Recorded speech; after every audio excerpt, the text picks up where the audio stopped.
တနေ့မှာအမျိုးသားတစ်ယောက်ဟာသူ့အိမ်ရှိမှာတန်းပေါင်းများစွာတန်တဲ့ဖာရာရီကားတစ်စီးရပ်ထားတာကိုတွေ့လိုက်ရပါတယ်။အန်အောတုံလုံးနေလုံးမှာပဲဆွဲဆောင်မှုရှိတဲ့အမျိုးသမီးတစ်ယောက်ကသူ့စီလာပြီးကားအတွက်စာချုပ်ကိုလက်မှတ်ထိုးခိုင်းပါတယ်။အဲ့ဒီအခါမှာသူဟာမင်းညကဖြစ်ပျက်ခဲ့တဲ့ flash အယောင်စနစ်ဟာတကယ်အလုပ်လုပ်တယ်ဆိုတာသတိရသွားပါတယ်။သူဟာတကယ်ပဲတန်းချီတန်းတဲ့တန်ကားတစ်စီးကို$9.90စနစ်ဝယ်ယူခဲ့တာပါ။အဲ့ဒီကနေသူဟာ flash အယောင်စနစ်ကိုနိုးထစေခဲ့တာကိုသိလိုက်ရတယ်။အဲ့ဒီစနစ်ကညတိုင်း30နာရီမှာ flash အယောင်ပစ္စည်းတွေကိုပေးအပ်ပြီးဒီပစ္စည်းတွေရဲ့ဈေးနှုန်းဟာလည်း$9.90စင်ပဲရှိပါတယ်။အစပိုင်းမှာတော့သူဟာစိတ်ကူးရင်နေတယ်လို့ထင်ခဲ့ပေမဲ့အိမ်တကားဝမှာ Ferrari ကားကိုတွေ့လိုက်ရပြီးလှပတဲ့အယောင်ဝန်ထမ်းတဦးကစာချုပ်နဲ့အတူချင်းကပ်လာတဲ့အခါမှာတော့ဒီစနစ်ဟာတကယ်ဖြစ်ကြောင်းသူနားလည်သွားခဲ့ပါတယ်။ဒါကြောင့်သူဟာကားဝယ်ယူမှုစာချုပ်ကိုချက်ချင်းလက်မှတ်ထိုးလိုက်ပါတယ်။ဒါပေမဲ့အဲ့ဒီစူပါကားကိုစမ်းမောင်းထွက်တဲ့အခါလမ်းပေါ်မှာသူ့ရဲ့ရီးစားဟောင်းနဲ့သူမရဲ့ရီးစားအစ်စ်နဲ့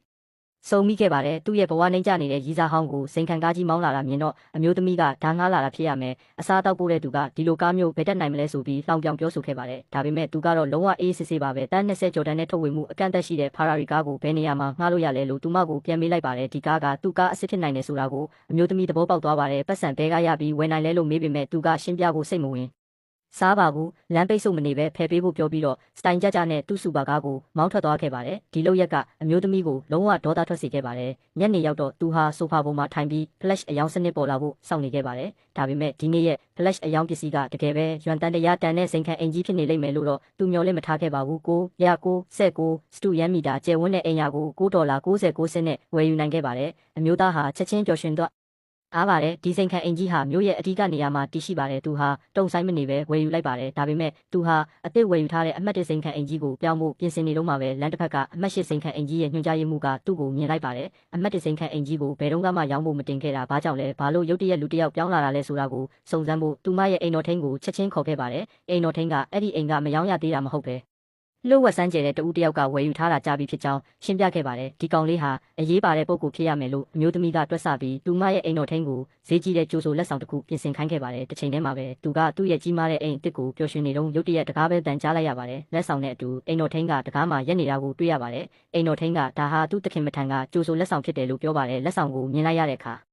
သူဟာအနည်းဆုံး$တန်းချီတန်နေတဲ့အတွက်အံ့အားသင့်သွားခဲ့ပါတယ်။သူကချက်ချင်းလက်ခံပြီးအထဲဝင်ပြီးအချိုရည်တောက်ဖို့ဖိတ်ခေါ်ခဲ့ပေမဲ့အိမ်တော်ထိန်းကညနေခင်းကိုအနောက်ရှက်မပေးချင်ပါဘူး။ညနေနေပြီဖြစ်လို့နောက်တရက်မှတေချာလာလိမ့်မယ်လို့ပြောပြီးထွက်သွားခဲ့ပါတယ်။တစ်ဖက်လူရဲ့ကြီးကျယ်ခမ်းနားတဲ့လက်ဆောင်ကိုမြင်လိုက်ရတဲ့အခါသူတို့ဟာတော်တော်အရေးပါတဲ့ပုံကိုဖြစ်ရမယ်လို့သူတွေးလိုက်မိပါတယ်။ကျေးဇူးတင်ကြောင်းပြန်လည်ပေးပို့ဖို့တခုခုလိုချင်ခဲ့ပေမဲ့သူ့မှာအခုချိန်မှာသူ့စူပါကားနဲ့အင်ကြီးပဲရှိပါတယ်ဘာပြန်ပေးရမလဲဆိုတာကိုစဉ်းစားပြီးစိတ်ပူနေလုံးမှာပဲ flash အယောင်စနစ်ကထပ်ပေါ်လာခဲ့ပါတယ်သူဟာ flash အယောင်တစ်ခုကိုစက်တိုက်ဝယ်ယူခဲ့တဲ့အတွက်စနစ်ကအပိုစု flash အယောင်အခွင့်အရေးကိုပေးခဲ့ပါတယ်ဒီတစ်ခါပစ္စည်းက10ပေါင်အလေးချိန်ရှိတဲ့အရေးသွေးမြင့်ကြောက်စိမ့်ဖြူဖြစ်ပါတယ် flash ဈေးနှုန်းကတော့$9.90စင်ပါပဲပစ္စည်းရောက်လာတဲ့အခါမှာတော့သူအရန်ပျော်ရွှင်ခဲ့ပါတယ်ဒီကြောက်စိမ့်ဟာဈေးကြီးုံသာမကအလွန်ရှားပါပါတယ်2အောင်ဆောက်လောက်တောင်$1တန်းနိုင်ပြီးသူ့ရဲ့အရေးသွေးမြင့်ကြောက်စိမ့်ကတော့ပိုတန်ဖို့ရှိမယ်လို့သိရပါတယ်။ဒါကြောင့်အမျိုးသမီးကသူ့အိမ်တော်ထိန်းနဲ့စကားပြောနေတော့မှပဲသူကလက်ဆောင်နဲ့အတူလမ်းလျှောက်သွားခဲ့ပါတယ်။အိမ်တော်ထိန်းကတစ်တာကိုဖွင့်လိုက်တဲ့အခါတန်ဖိုးမဖြတ်နိုင်တဲ့အရေးသွေးမြင့်ကြောက်စိမ့်ဖြူကိုမြင်လိုက်ရပြီးလုံးဝအံ့ဩတုန်လှုပ်သွားခဲ့ပါတယ်။ဒီလိုတန်ဖိုးရှိတဲ့ပစ္စည်းကိုမြင်တော့သူကပြန်ပေးဖို့ကြိုးစားခဲ့ပေမဲ့သူကဒါဟာကျေးဇူးတင်ကြောင်းပြတဲ့သေးငယ်တဲ့လက်ဆောင်လေးများသာဖြစ်ကြောင်းနောက်ပြီးသူ့အိမ်မှာဒီထက်မကအများကြီးရှိသေးတယ်လို့ပြောခဲ့ပါတယ်။ထို့နောက်သူထွက်သွားခဲ့ပါတယ်။အမျိုးသမီးထွက်လာခဲ့ပြီးဒီကောင်လေးရဲ့ဒီလိုရက်ရုံးမှုကိုမြင်လိုက်ရတဲ့အခါသူဟာထူးခြားတဲ့ပုံကိုဖြစ်ရမယ်လို့ပို့ပြီးယုံကြည်သွားခဲ့ပါတယ်။ဒါကြောင့်နောက်တနေ့မှာသူ့ကုမ္ပဏီရဲ့အကြက်တဲကိုကူညီပေးဖို့သူ့ကိုတောင်းဆိုဖို့ဆုံးဖြတ်လိုက်ပါတယ်။နောက်တနေ့မှာသူဟာအဝတ်စားဝယ်ဖို့ဈေးဝယ်စင်တာကိုသွားခဲ့ပေမဲ့ဈေးနှုန်းတွေကိုမြင်လိုက်ရတဲ့အခါအံ့အားသင့်ခဲ့ပါတယ်။အဝတ်စားတစ်စုံကသူ့ရဲ့စုဆောင်းငွေအလုံးကိုကုန်ဆုံးစေနိုင်ပါတယ်အဲ့ဒီအချိန်မှာပဲစုံတွဲတွဲလမ်းလျှောက်လာပါတယ်အမျိုးသမီးကပတ်စံမရှိတဲ့သူတွေဒီလိုနေရာမျိုးမလာသင့်ဘူးစင်တာကနေထွက်သွားဆိုပြီးလှောင်ပြောင်ခဲ့ပါတယ်သူကနောက်မဆုတ်ပဲရက်နေတာကိုမြင်တော့ချမ်းသာတဲ့ကောင်လေးကလည်းလမ်းမပိတ်ဖို့ပြောခဲ့ပါတယ်သူဟာဒီဈေးဝယ်စင်တာရဲ့အကြီးဆုံးစီးပွားရေးမိတ်ဖက်ဖြစ်ကြောင်းကြွားလုံးထုတ်ခဲ့ပါတယ်အယောင်ဝန်ထမ်းကိုသူ့ကိုနှင်ထုတ်ဖို့ပြောခဲ့ပါတယ်သူဒေါသထွက်သွားပါတယ်ဒီဈေးဝယ်စင်တာသူ့ပိုင်ရင်ဒီလိုလူရန်ကားတွေနဲ့စီးပွားရေးလုံးဝမလုပ်ဘူးလို့တွေးလိုက်ပါတယ်နောက်တစ်စက္ကန့်မှာပဲ flash အယောင်စနစ်ပေါ်လာပြီးဒီတစ်ခါပစ္စည်းကဒီဈေးဝယ်စင်တာရဲ့50%ပိုင်ဆိုင်ခွင့်ဖြစ်ပါတယ် flash ဈေးနှုန်းက$9.90စင်ပါပဲဒီစင်တာဟာတနိုင်ငံလုံးဆိုင်ရာကွင်းဆက်ဖြစ်တာကြောင့်50%ပိုင်ဆိုင်မှုကဘီလီယံနဲ့ချီတန်ဖိုးရှိတာမို့သူချက်ချင်းပျော်ရွှင်သွားခဲ့ပါတယ်ဒါကြောင့်မဆိုင်မတွဝယ်ယူလိုက်ပါတယ်စင်တာရဲ့ share တွေကို10မိနစ်အတွင်းပေးပို့မယ်လို့စနစ်ကပြသခဲ့ပါတယ်အမျိုးသမီးကသူ့ရေမောပြီးရက်နေတာကိုမြင်တော့အယူတစ်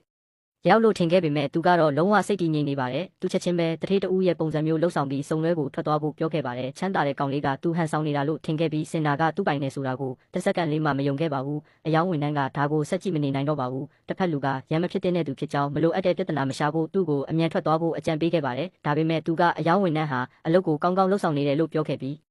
သူမကိုယာတုတိုးမြင့်ပေးဖို့နဲ့လစာတိုးပေးဖို့ချက်ချင်းဆုံးဖြတ်လိုက်ပါတယ်။အယောင်ဝန်ထမ်းကတခြားတစ်ခုခုပြောဖို့ကြိုးစားခဲ့ပေမဲ့သူကသူမကိုစကားဖြတ်ပြီးဒီစုံတွဲကသူ့အတွက်အရေးမပါကြောင်းပြောခဲ့ပါတယ်။ချမ်းသာတဲ့ကောင်လေးကလက်မခံခဲ့ပါဘူး။ဘသူကပတ်စံဖို့ချမ်းသာလဲဆိုတာကိုလောင်းကြီးထက်ချင်ခဲ့ပြီးရှုံးတဲ့သူကတစ်ဖက်လူကို$1,000ပေးရမယ်လို့ပြောခဲ့ပါတယ်။သူကသဘောတူခဲ့ပါတယ်။ချက်ချင်းပဲချမ်းသာတဲ့ကောင်လေးက credit ကအများပြားကိုထုတ်ပြပြီးသူ့မှာပတ်စံဘလောက်ပေါ်ကြောင်းပြသခြင်း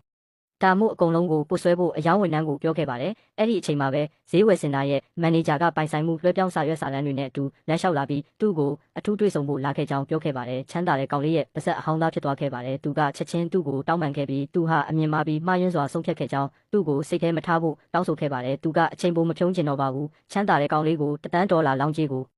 လေးစားလိုက်နာဖို့လုပ်ခဲ့ပြီးအဲ့ဒီပတ်စံကိုအယောင်ဝန်ထမ်းကိုတိုက်ရိုက်ပေးဖို့နဲ့သူမကိုယာတုတိုးမြင့်ပေးဖို့နဲ့လစာတိုးပေးဖို့ပါပြောခဲ့ပါတယ်။ထို့နောက်သူထွက်သွားခဲ့ပါတယ်။